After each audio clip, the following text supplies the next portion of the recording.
Welcome back. I'm Pete, and you're watching the Custom Car Channel.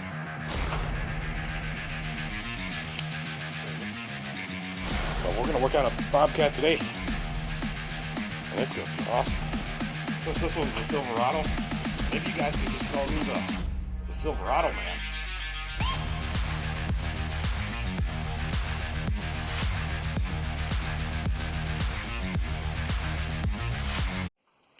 Alright guys, I got a car, it's a 2005 Pontiac Grand Prix. I think just the other day we had a 2004.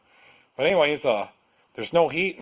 I'm going to go out, I'm going to grab the scanner and the thermocouple on the meter, and we're going to go out and I'm going to go up and get some breakfast. So I'm just going to walk out to the car, and then we'll go for a ride up to there, and I'll let it run, and then we'll jump in it and see if the thermostat's bad or if the heater core is plugged or whatever we can figure out. So let's get going. Guess a pretty sweet car. I don't see any rust. Oh, a little bit back there. This thing is pretty sweet. Alright, so I'm in here. I'm just going to start it up. It's cold in here. I don't know what it is outside today, 20.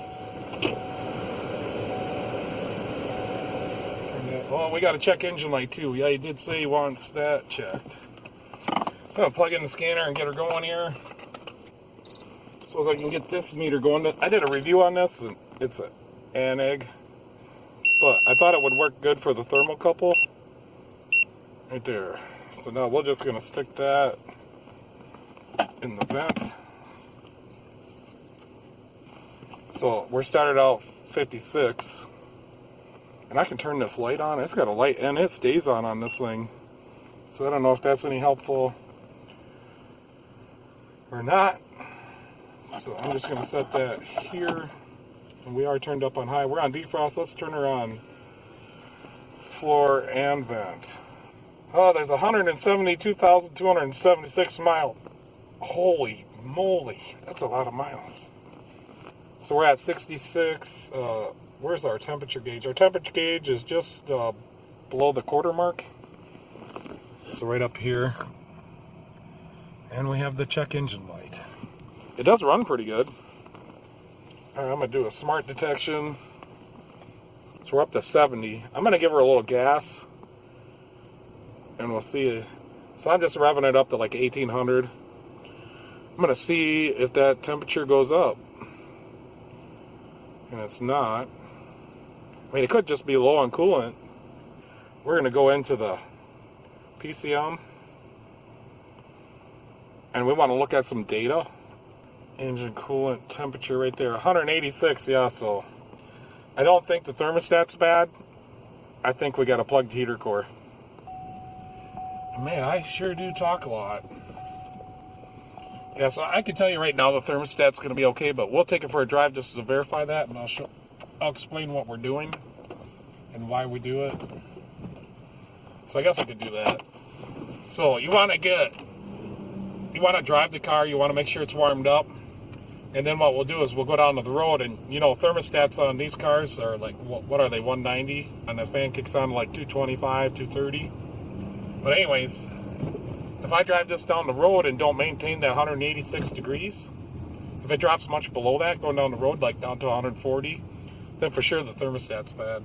Alright, you guys keep an eye on that. I'm going to go get a couple sandwiches. I'll be right back. And then if somebody steals this car, I'll have some video proof, but yet they'll have my camera. So I guess it doesn't matter.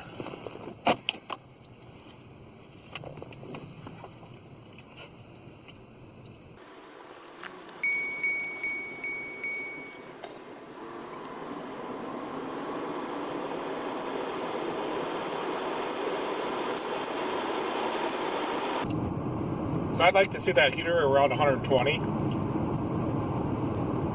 And right now we're 89. The car's 188.6, and it was at 190 something when it was sitting there idling. But we're going down the road now, and it's maintaining. The thermostat is maintaining, so I don't think we got a thermostat problem. We got a heater core problem. Let's just try and put it on cold ones.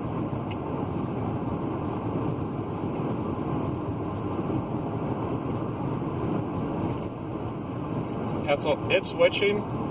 I don't think it's anything to do with the heater controls. I gotta turn that back up. It's cold in here. All right, guys. I'm gonna pop the hood and we're gonna flush this heater core out. I think I gotta start by taking off this cover, getting to the heater hoses, and maybe getting a pan so I don't spill. Take the cover off and see where we gotta hook it up at.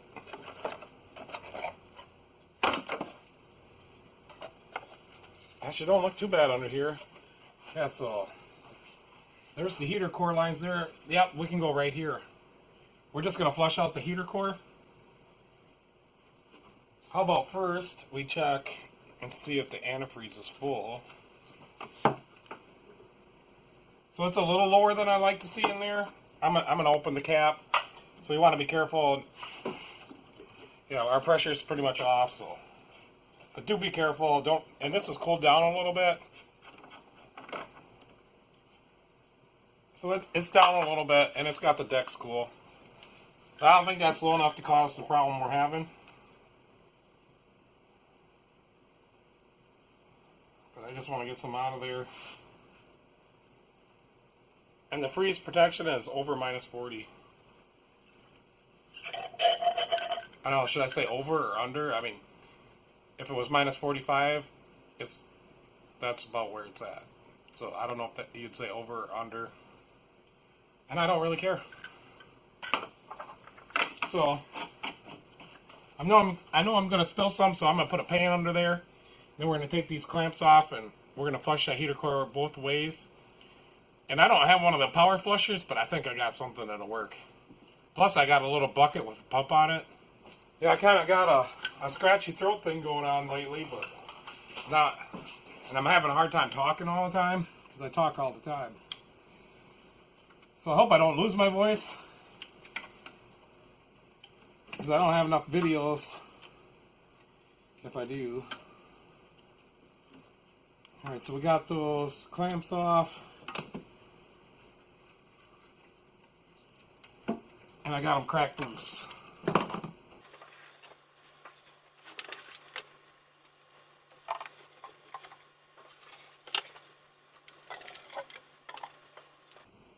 Okay, so I'm not sure which way she flows. So we'll take this one off. So I'll have to use that clamp. And I'm going to need a coupler.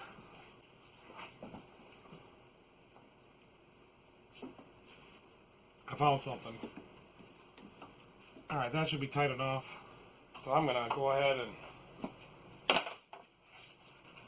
fill this up with some water. And this thing kind of leaks a lot, so I hope it don't leak today because I put some thread sealer on there.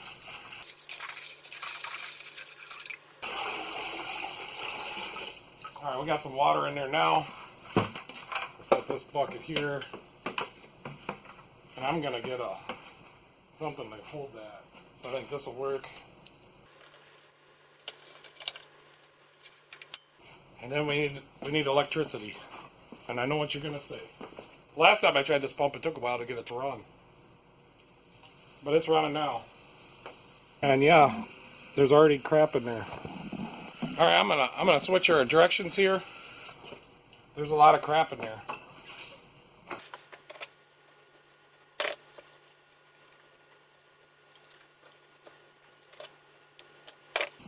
So I'm not going to keep bringing you guys up and down. I'm just going to leave you in one spot. So I just showed you. So now I'm going to backflow it. And then after that,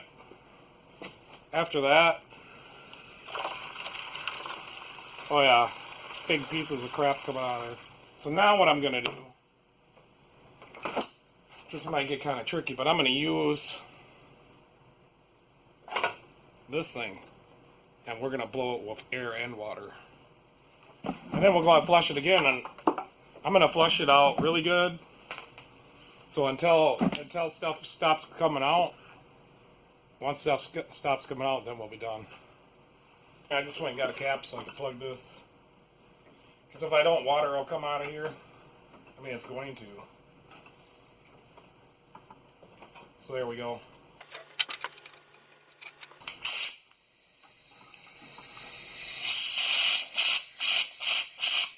So that's going to work as good as one of them flush guns.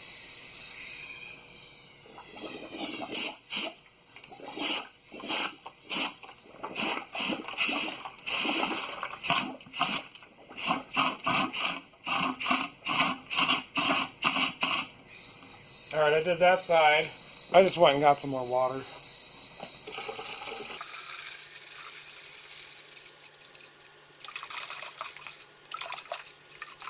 Alright, let's flush this with that air one the other way.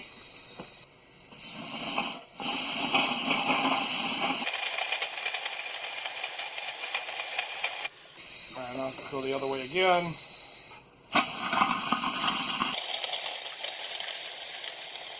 Alright, let's use the electric pump again.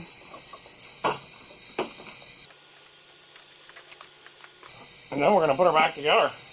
And take her for a drive and see what she did. And this has got to be down in there. So yeah, you can kind of see that. We got all some more stuff that time. Let's go this other way. Furnace is going to turn on.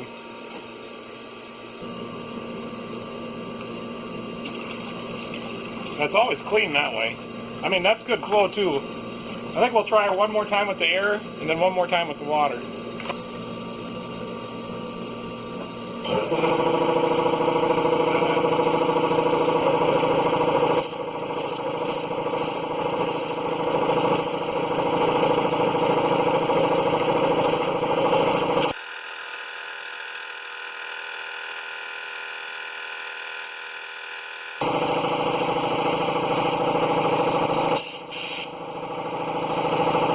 Alright, hopefully you guys can hear me good enough with the furnace running. That's as loud as it gets right there. The loudest thing on is the air pump.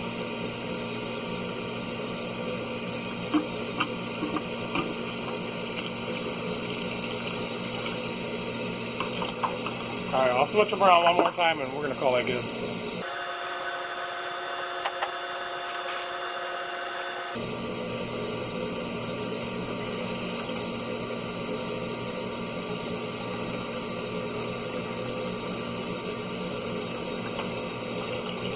I see it ran out of water.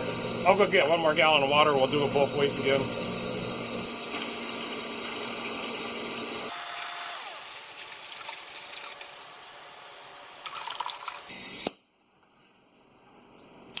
I think I could do some improvements to this thing though. Alright, so let's go the same way a little bit.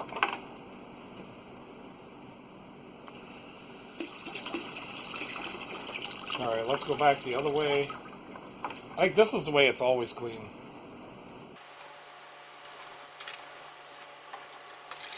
We're just going to flush the rest of that water through it this way.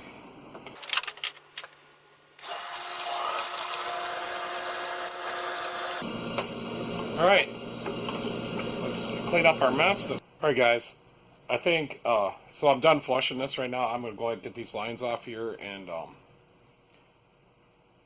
before I do that, I'm going to blow the water out of it. And then we'll fill it back up. We'll take it for a drive, see if we did anything. And then we'll come back here. And I got to figure out a way that I can get the water out of here and just save the crap. So, yeah, that's what I'm going to do. I'm going to get at it right now. So, I am going to recommend to this guy that we get a coolant flush. So, yeah, we want to blow. I'm going to get my blow gun. We're going to blow the water out of the heater core. So we just want to be very gentle when we do this.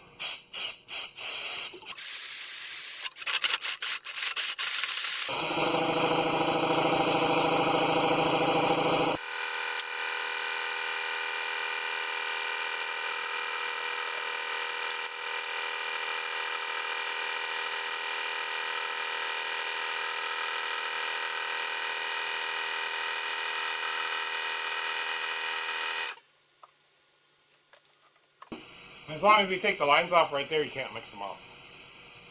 So I think we'd better top her off. And I think this should be some 50-50 in here. It says 50-50. But we'll check it just in case. I marked it. I just spilled it. Come on, man.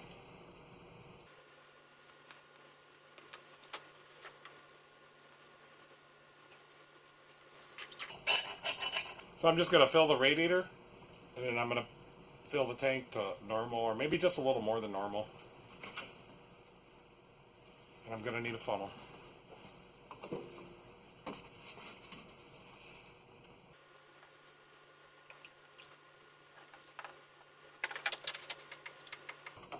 put a little bit extra in the tank because the heater core is dry in the lines. And it was a little low when it came in.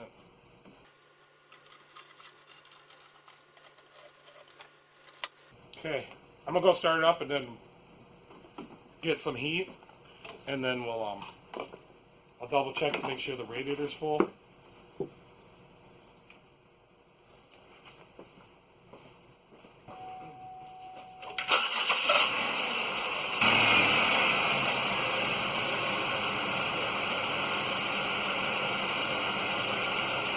Alright, there's heat coming out of the heater core or heater right now.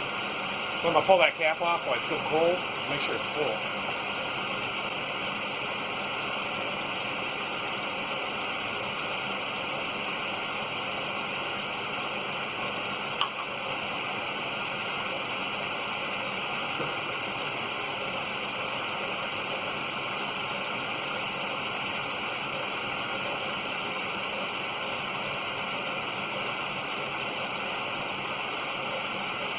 There is a bleeder over there on the thermostat, but I don't think we're going to mess with that because it wasn't that low.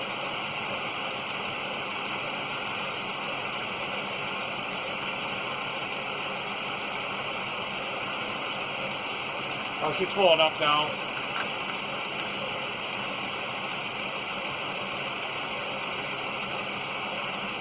So I'm going to go ahead and shut it off and we'll get ready to go on a ride. Guys, let's go for a ride. We gotta hurry up too because Napa's coming.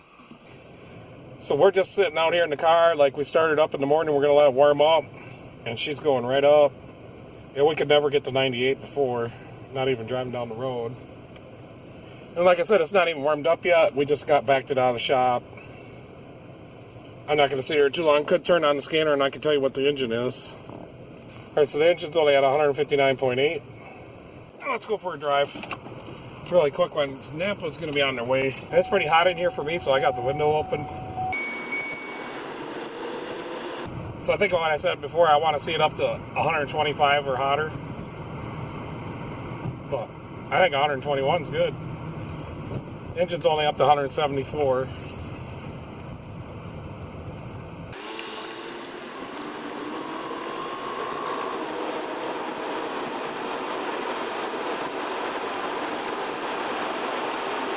Yeah, I think we're good. I don't know if it's going to get much hotter than that. So we're up to 181 on the thermostat. That's good and hot. Way too hot for me. But you know, it probably needs a new radiator, probably needs a new heater core. So it needs a good flush. That next glue has gotten dirty. Well, that's pretty cool. I got to use that. This is the first time I actually used this meter was today. And I've used it twice. One for my new furnace and now on this car. Give her some beans. This thing runs really good. That's only like half throttle. No, that's about quarter throttle. I don't want to beat on somebody else's car. Yeah, she's definitely warm in here. Completely happy with that.